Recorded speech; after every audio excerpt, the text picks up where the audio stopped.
Assalamualaikum warahmatullahi wabarakatuh.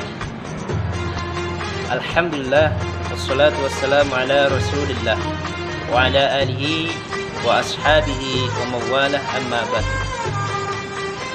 Sahabat Qalbun Salim yang dimuliakan Allah Subhanahu wa taala, semoga dalam keadaan sehat walafiat. Semoga kita selalu dalam lindungan Allah.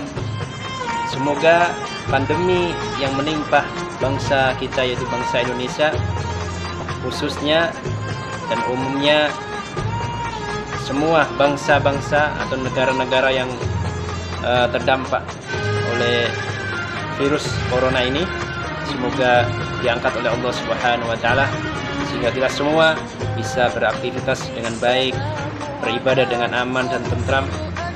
Amin amin ya rabbal alamin. Sahabat Qalbun Salim dan Allah Subhanahu wa taala, pada sore hari ini Al-Fakir Abdul Wahid akan membawakan sebuah kajian yang bertema 5 sebelum datangnya 5. Sahabat yang dimuliakan Allah Subhanahu wa taala, sebelum Al-Fakir bahas lebih lanjut tentang 5 sebelum datangnya 5, saya akan berbicara tentang menuntut ilmu. Menuntut ilmu adalah wajib bagi kita semua, bagi umat Islam, baik laki-laki maupun perempuan. Yang disabdakan oleh Nabi Muhammad SAW, "Thalabul ilmi faridatun ala kulli muslimin wa muslimatin," atau kama qala Rasulullah sallallahu alaihi wasallam. Sahabat demikian Allah Subhanahu wa taala, hadis tadi artinya yaitu diwajibkan menuntut ilmu bagi orang muslim laki-laki dan orang muslim perempuan. Bahkan dengan kita menuntut ilmu, kita berjalan menuntut ilmu, itu saja dikasih oleh Allah Subhanahu wa taala lewat nabinya, akan dimudahkan orang yang menuntut ilmu ini jalan menuju surga. Seperti dalam hadis diterangkan, Nabi Muhammad SAW bersabda, "Man salaka tariqan yaltamisu fihi ilman, sahalallahu lahu tariqan ilal jannah." Siapa yang menempuh jalan untuk menuntut ilmu, maka Allah akan mudahkan baginya jalan menuju surganya Allah Subhanahu wa taala. Subhanallah, ini adalah karunia yang sangat besar sekali, karunia yang sangat agung diberikan untuk umat Nabi Muhammad sallallahu alaihi wasallam. Sahabat yang dimuliakan Allah Subhanahu wa taala, kembali kepada tema yang akan kita bahas, 5 sebelum datangnya 5. Pada kesempatan ini saya akan membawa kitab yaitu kitab Utharul Hadis An-Nabawiyah yang dikarang oleh almarhum Said Ahmad Al-Hashimi Bik. Semoga kita dapat keberkahannya. Kita baca. Beliau mengarang kitab ini, ya, beliau mengumpulkan hadis sebanyak 2000 hadis, ya, 2000 hadis yang di dalamnya. Saya bacakan. Ini hadis diriwayatkan oleh Imam Al-Bukhari. Bismillahirrahmanirrahim. Ihtanim khamsan qabla khamsin. Jagalah 5 sebelum saat datangnya 5. Apa itu? Yang pertama adalah hayataka qabla mautika. Hidupmu sebelum matimu. Hidupmu sebelum datangnya kematianmu. Sahabat demikian Allah Subhanahu wa taala, mari kita gunakan hidup kita ini. Mumpung kita masih hidup, kita gunakan hidup ini, ya, pada hal-hal yang bermanfaat buat kita, manfaat di dunia, ya, yang terpenting juga manfaat di akhirat. Karena hidup ini adalah karunia Allah Subhanahu wa taala. Kalau kita tidak gunakan hidup kita ini dengan sebaik-baiknya untuk ibadah kepada Allah, nanti kita akan menyesal ya di waktu kita sudah meninggal. Na'udzubillah min dzalik. Yang nomor 2 yaitu wasihataka qabla suqmika. Sehatmu sebelum waktu sakitmu. Sahabat milik Allah Subhanahu wa taala, banyak orang yang menyesal ketika sudah sakit ya, dia ngomong, waduh, kalau saya sehat, saya akan gunakan untuk ngaji, untuk membaca Al-Quran.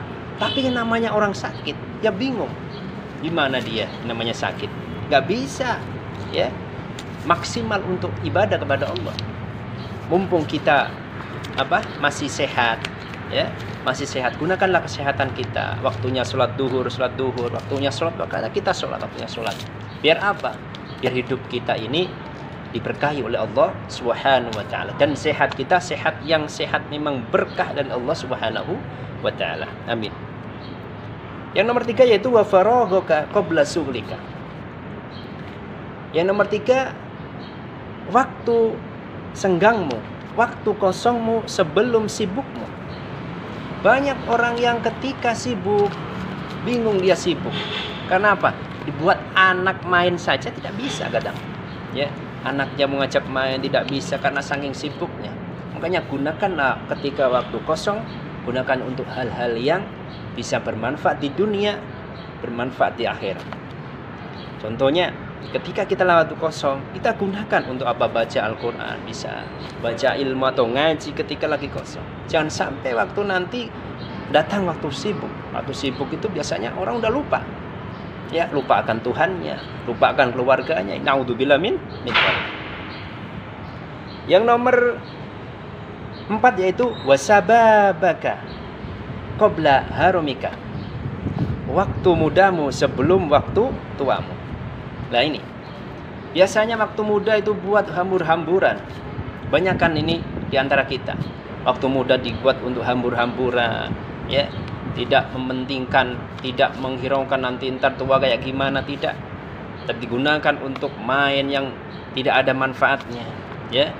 Main HP sepuasnya, ya. Main HP sepuasnya, tidak memikirkan belajar yang sungguh-sungguh, tidak.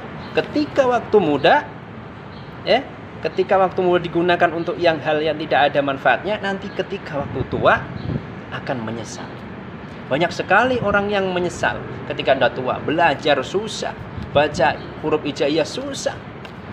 Ya Allah, ini adalah apa? Sebuah kufrun nikmat. Kalau kita waktu muda kita gunakan yang enggak ada manfaatnya, ketika waktu tua kita baru sadar ini termasuk ya.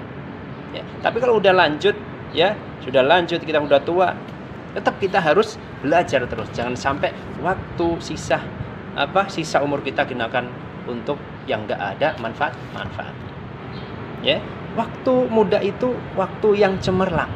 Ya, kita gunakan untuk belajar dan belajar. Biar apa? Nanti ketika kita udah tua, kita akan memetik hasilnya.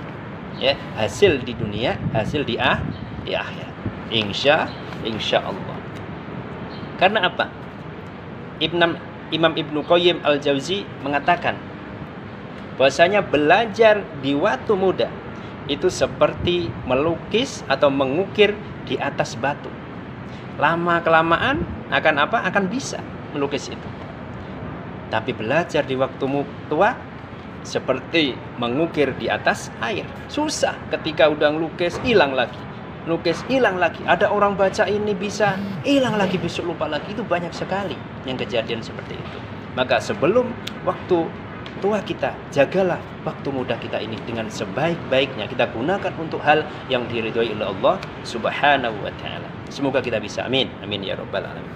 Yang nomor 5 yaitu waghinaka qabla faqrika. Waktu kayahmu sebelum waktu miskinmu. Ketika kita udah kaya, dikasih kenikmatan oleh Allah, rezeki yang banyak oleh Allah Subhanahu wa taala, gunakan untuk hal yang apa? Ada kepentingannya di agama. Ada orang bangun masjid, kita sisihkan untuk menyumbang atau membantu. Ada orang yang membutuhkan, kita kasih. Ya. Biar apa? Biar ketika kita kaya itu bermanfaat. Ya, ini ketika kita miskin, kita tidak kaget. Karena apa? Kita tadi udah kaya, kita gunakan untuk hal yang apa? Hal yang penting di jalan Allah Subhanahu wa taala. Tapi biasanya orang yang kaya, yang dermawan, ya, yang dermawan, yang kaya dermawan, banyak bersyukur kepada Allah, dia sumbangkan hartanya ke jalan yang diridhoi Allah Subhanahu wa taala, membantu jalannya agama Islam ini. Itu biasanya dia itu malah dikasih keberkahan oleh Allah Subhanahu wa taala. Enggak ada miskinnya tambah. Karena uang yang kita keluarkan untuk jalan Allah sesungguhnya adalah uang itu untuk milik kita selama-lamanya. Ya, maka dari itu mari kita perbaiki diri kita untuk selalu di jalan oleh Allah Subhanahu wa taala, jalan yang diridhoi Allah Subhanahu wa taala. Amin amin ya rabbal alamin. Sebuah manfaatnya jangan lupa ya teman-teman semua Qalbun Salim ya, dan teman-teman semua di channel Asy-Syifa Al-Madinah, tonton terus. Insyaallah ada kajian-kajian yang selanjutnya. Wal afu minkum. Assalamualaikum warahmatullahi wabarakatuh.